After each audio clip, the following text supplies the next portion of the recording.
ලියා ගන්න වැදගත් මාතෘකාවක්. හරි. වර්ගජ ප්‍රකාශන වල සාධක. ගොඩක් තැන් වලට එනවා. හරි. ගොඩක් වලට ඕනේ එනවා. ඒ නිසා ලියාගමු. වර්ගජ ප්‍රකාශන වල සාධක. ඉස්සරම දැනගන්න ඕනේ විජ්‍ය ප්‍රකාශන වල සාධක. එතකොට පොදු සාධක එළියට ගන්න දැනගන්න ඕනේ. හරි. සාධක වල ගුණිතයක් ලෙස ලියන්න නෝ. එතකොට පොදු සාධක එළියට ගන්න. මුන් දෙන්නට පොදුයි කවුද? 12යි 12යි 3යි x දෙන්නම ගත්තොත් පොදුවට ගන්න පුළුවන් 3. 3ක් එළියට ගත්තොත් ඉතිරි කවුද? x ධන 4. තේරෙනවද? p වර්ගය කියන්නේ මොකක්ද දෙන්නේ? p වැඩි කිරීම p. p දෙකක් තියෙනවා. මෙතන දෙන එක p එකයි. දෙන්නටම p අකුරක් එළියට ගන්න පුළුවන්. p අකුරක් එළියට ගත්තොත් මේ p දෙක එක p එකක් ගත්තා තව p එකක් තියෙනවා. අඩු කිරීම. මෙතන p ගේ p ගත්තාම ඉතිරි කිය 2යි. හරි? ඔය වගේ ටක් ගාලා ලියන්න බලන්න.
ඊළඟ ගත්තොත් x වර්ගය 3යි xy.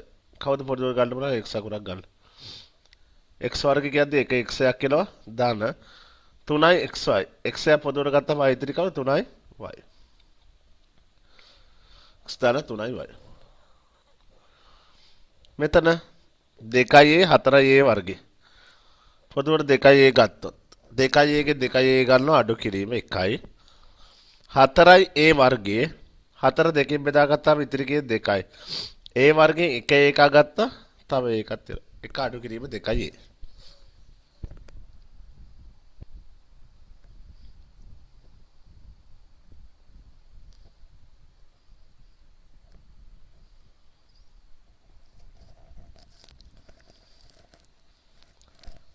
එක අඩු කිරීම 2යි a. මෙතන p වර්ග q pq. මෙතන p දෙකක් තියෙනවා මෙතන එක p එකක් තියෙනවා දෙන්නගෙන් p අකුරක් ගන්න. මේ දෙන්නගෙන්ම q තියෙනවා q ගන්න. p දෙකේ එක p එකක් ගියම තව p එකක් ඉතුරුයි. q ගේ q ගත්තා. අඩු කිරීම pq ගේ pq ගියම 1යි. අඩු කිරීම 1යි.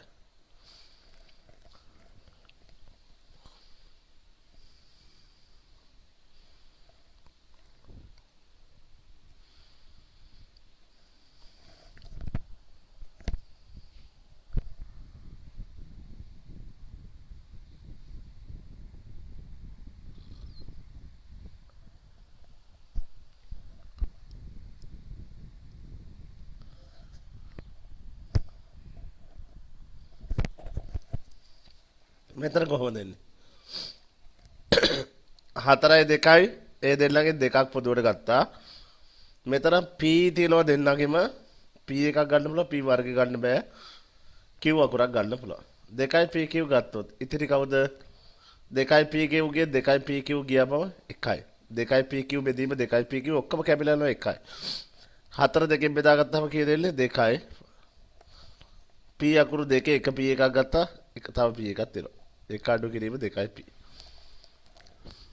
එක අඩු කිරීම 2යි p වරහන් ඇතුලේ.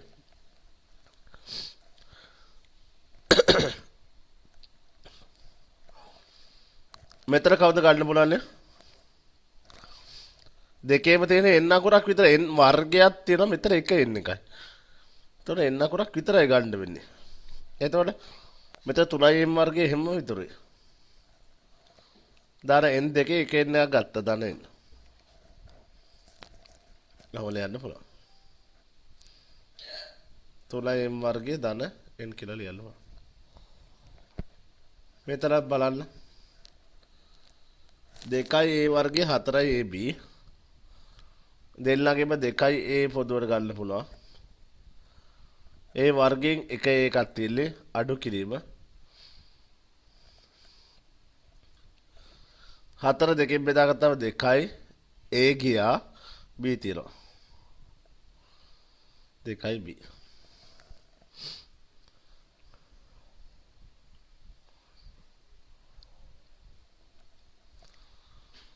ඊළඟ එක කවුද ගන්න බලන්න. ඔක්කොම දෙකෙන් බෙදනවා දෙකක් එළියට ගත්තා. හරි. ඒ අකුරු ඔක්කොගේම තියනවද නැහැ. මෙයාගේ ඒ අකුරු ලැතිල්ල ගන්න බෑ. B අකුරුත් ඔක්කොගේම තියනවද නැහැ. එහෙනම් ගන්න බෑ. ඉතිරි ඒවා ලියන්න. A වර්ගයේ අඩු කිරීම 8 දෙකෙන් බෙදාගත්තම 4යි AB. අඩු කිරීම B වර්ගය.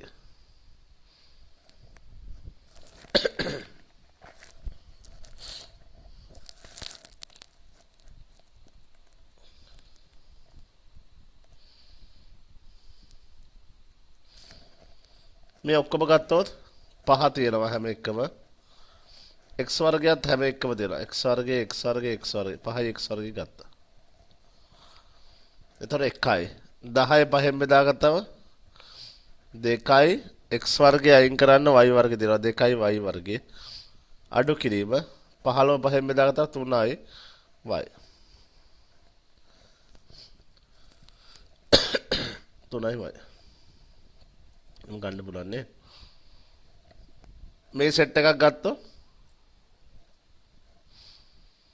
ඔක්කොගේම 3 තියෙනවා. x වර්ගය x වර්ගය මෙතන x එක. 3x y වර්ග මෙතන y තියෙන නිසා y විතරයි ගන්න වෙන්නේ. 3xy ගත්තොත් x දෙකේ එක x එකක් ගත්තා තව x එකක් ඉතිරි. අඩු කිරීම. 6 3ෙන් බෙදාගත්තම 2යි x එකක් ගත්තා තව x එකක් ඉතිරි y එකක් ගත්තා තව y එකක් ඉතිරි. දාන 6 3ෙන් බෙදාගත්තම 2යි x එකට x එක ගියා y දෙකේ එක y එකක් ඉතිරි. දාන 2යි y.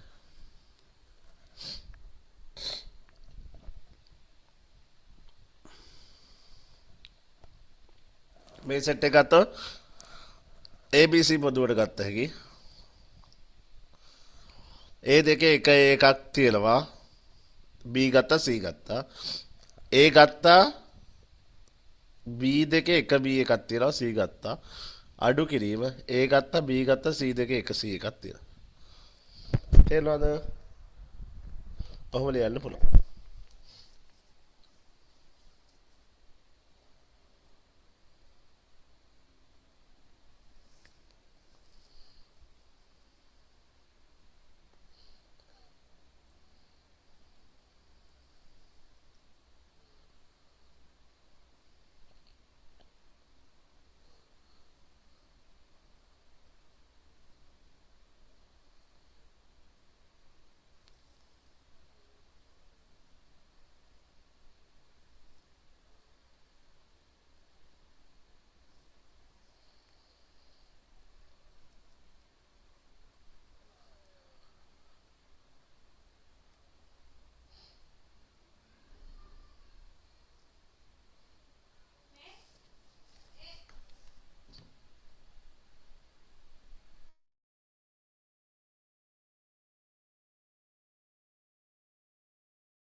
මේ ටිකත් හදන්න.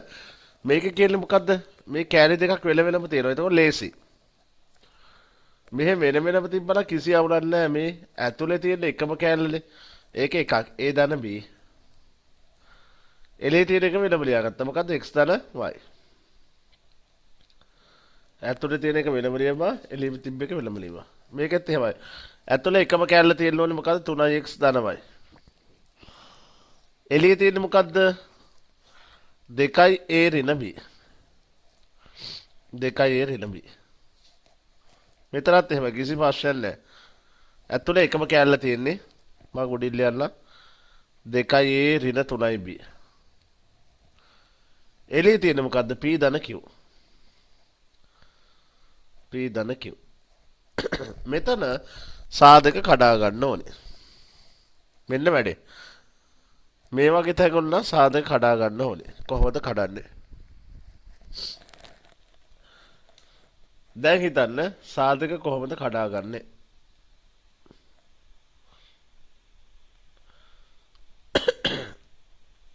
කියන්න හතරවෙනි එක සාධක කඩා ගන්න ඕනේ කොහොමද තියෙන්නේ? දෙවතාවක් x ඍණ 3 x ඍණ 3 අය ඍණ xy ධන 3y ඍණ xy ධන 3y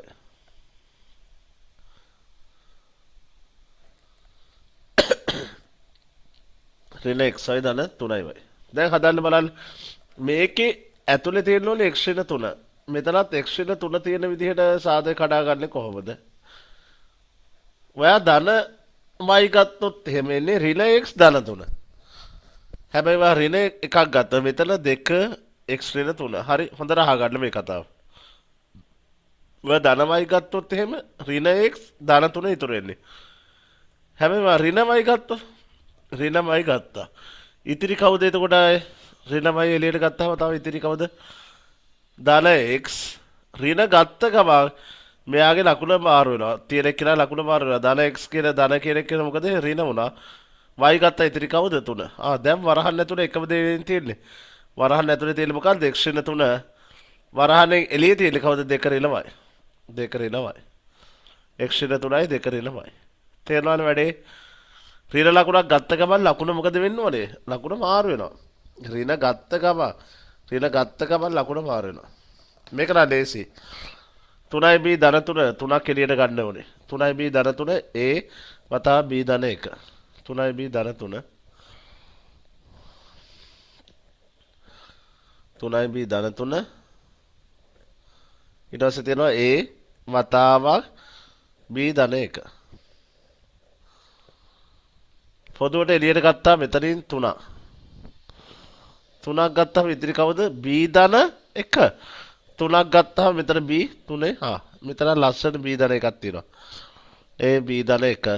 එතකොට අන්තිම උත්තරේ එනවා එකක් b ධන 1. අනිත් එක කවුද? වරහන් ඇතුලේ b ධන 1 එළියේ තියෙන කවුද? 3 ධන a. එළියේ තියෙන කවුද? 3 ධන a. එළියේ තියෙනවා 3 ධන a ඇතුලේ තියෙනවා b ධන 1. තේරෙනවද? තේරෙනවද? මම හිතන්නේ හරි. හදාගෙන යන්කෝ ඊළඟට මේකත් හැදුවා. අන්තිම තුන හදාන්න try එකක් දෙන්නකෝ. ටක් ගාලා.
හැදුවා නේද?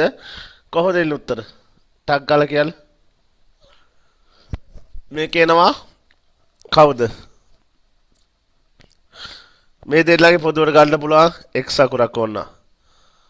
මේ දෙල්ලගේ පොදුවට x අකුරක් ගත්තොත් ඉතුරු වෙන්නේ කවුද? x ඍණ y. මේ දෙල්ලගේ පොදුවට 4ක් ගත්තොත් ඉතිරි කවුද? x ඍණ y. එහෙනම් එකක් කියනවා මොකද්ද? x ඍණ y. අනිත් එක කියනවා x ධන 4. x ඍණ y x ධන 4ක් නේද? මෙතරත් ඒ විදිහටම කියන්න. මේ දෙල්ලගේ a අකුර පොදුවට ගත්තොත් එනවා a ඍණ 2b. මේ දෙල්ලගේ පොදුවට ගන්නවා ඍණ 5ක්. ඍණ 5ක් ගත්තොත් එන්නේ මොකද්ද? a ඍණ 2b. ඍණ 5ක් ගත්ත ගමන් ලකුණ මාරු වෙනවා. හරි? එහෙනම් එකක් කියනවා a ඍණ 2b, a ඍණ 2b, අනිත් එක a ඍණ 5. හරි? මෙතරක් කියන පොදුවට ගත්ත m අකුර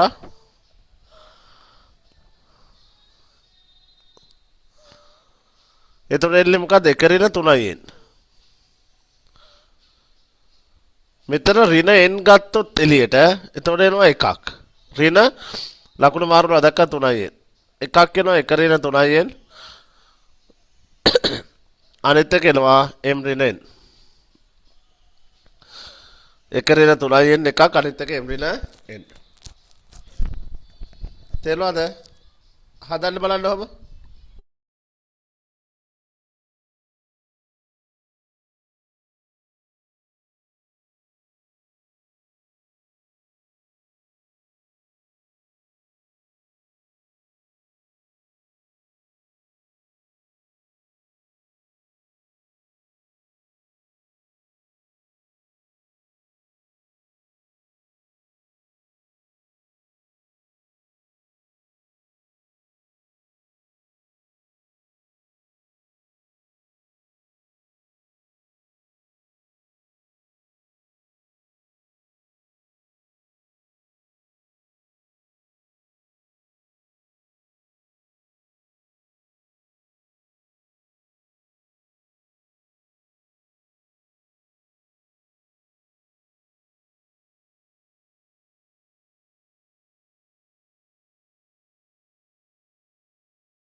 හරි නේද? ඔය ටික හදාගන්න පුළුවන්. හෙට එක්සෑම් එක මොනවද තියෙන්නේ?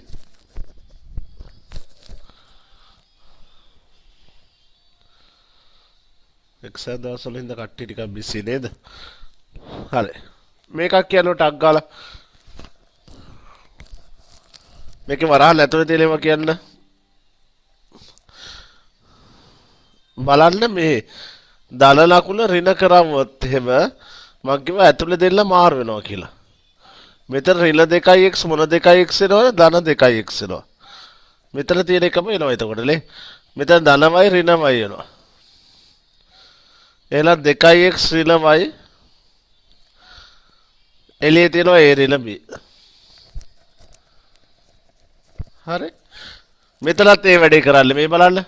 b ඍණ a ඍණ b කරන්න නම් මෙතන ඍණ q තිබ්බෙක් කියලා මොන q කරන්න ඕනේ? මාරු කරන්න. ඍණ q කියලා එක්කෙනා මාරු කරා මොන qටද? ධන q. එතකොට එනවා a ඍණ b එකක්, අනිත් එක එනවා p ධන q. p ධන q. a ඍණ b සහ p ධන q.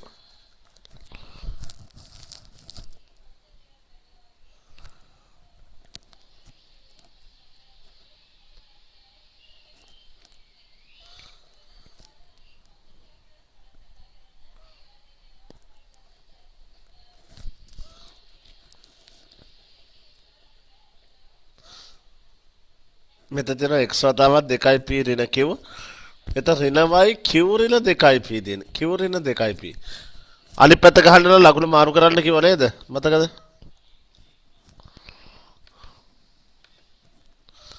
අනිත් පැත්ත ගහන්න ලකුණ මාරු කරන්න ඕනේ. දෙවෙනි එකෙත් බලන්නකො අනිත් පැත්ත ගහලා ලකුණ මාරු කරා. කොහොමද එන්නේ මේකේ? x වතාවක් 2p ඍණ q. x වතාවක් 2p ඍණ q කියලා තියෙනවා. ආයෙ මොකද්ද තියෙන්නේ? ඍණ y වතාවක් q ඍණ 2q. q ඍණ 2p. ඔහම තියෙන්නේ. 2p ඍණ q කරන්නලා මේකේ x වතාවක් 2p ඍණ q තියෙන්නේ. මෙතන ඍණ y කියන එක කියලා මොකද කරන්න ඕනේ? ධන y කරපු ගම මේක ඍණ 2p ධන 2p වුණා. ධන q ඍණ q වෙනවා. එතකොට එනවා එක 2p ඍණ q වරහන් ඇතුලේ තියෙන අනිත් එක වෙනවා x ධන y. x ධන y. අපව හදාගන්න පුළුවන්. b එකත් බලන්න 3x වතාවක් 2a ඍණ b. 3x වතාවක් 2a ඍණ b.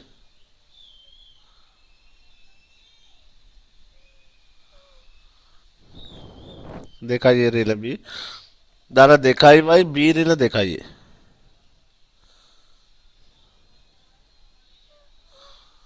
ධන 2යි b ඍණ 2යි.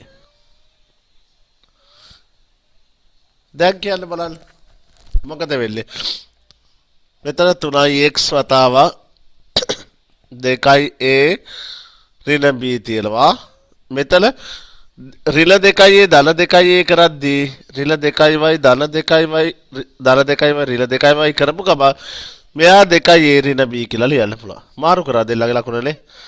මාරු කරා. දැන් වරහන් ඇතුලේ 2a ඍණ b 2a ඍණ b අනිත් එක තියෙන්නේ එළියෙන් තියෙන මොකක්ද 3x ඍණ 2y 3x ඍණ 2y. හදමු මේ වගේම අන්තිම දෙකත්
හරි අන්තිම දෙක ටක් ගාලා කියන්න කොහොමද තියෙන්නේ?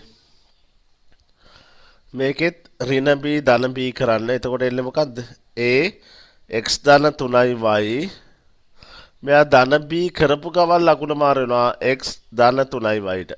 එහෙනම් එක කැල්ලක් එනවා. කවුද? x ධන 3y අනිත් එක එනවා a ධන b නේද? ඔව්. මෙයාගේ ලකුණ මාර වෙනවා b m ඍණ 2යි එන්නේ එහෙමමයි. මෙයාගේ බලන්න ඍණයෙන් ධනයෙන් එන්න නම් මේ ඍණ 2 ඍණ මොකක්ද ධන d කියලා කියන ඍණ d වෙනවා. මෙතන m ඍණ 2යි එන්න. එතකොට එකක් එනවා මොකද්ද?